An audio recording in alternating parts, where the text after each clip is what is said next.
Women come in all different shapes and sizes and with different interests.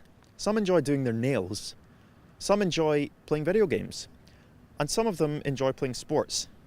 Women's rugby is growing in popularity every year, with some stadiums now filling half of the stadium when they play. But there are still some people who are unaware of this, or still hold certain stereotypes against the female players. Women's rugby has been running since 1970, which is surprisingly recent in comparison to the development of the men's internationals starting in the late 1800s. So what exactly is it like for a woman to represent her country? Well, to find out, I caught up with Scotland women's number 8, Jade Konel. So how did you first get into playing rugby? I watched my parents play from a very young age. I was the little child running up and down the sidelines, causing havoc, wanting to run on the pitch. And ever since, it's just my parents. They've just kind of grown up with it, and it's just always been a sport in the family.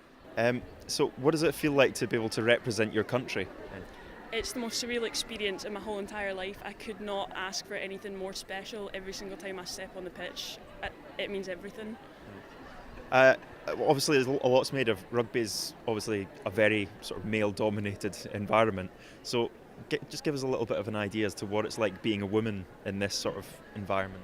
It's quite a stereotypical sport. It's quite, when you say you play rugby, you get lots of looks. People are like, women don't play that sport. But I want to prove them wrong. I want to show them that women can do just as much as men. We put up a good fight in the tournament.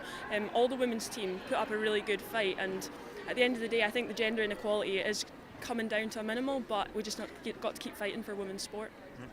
And what advice would you give to any young girls who wanted to, say, join you and emulate you out on this pitch? I was from a very small place, and I never once thought I'd get the opportunity to play for Scotland, but with hard work and dedication, nothing's out of reach. You just got to try and keep trying hard. So there we have it, a really emotional and inspiring interview there from Jade. It really put it into perspective for me, and I do hope that her example can make women pick up the ball and run with it. I'm Andrew Newell, and this is a women's jersey.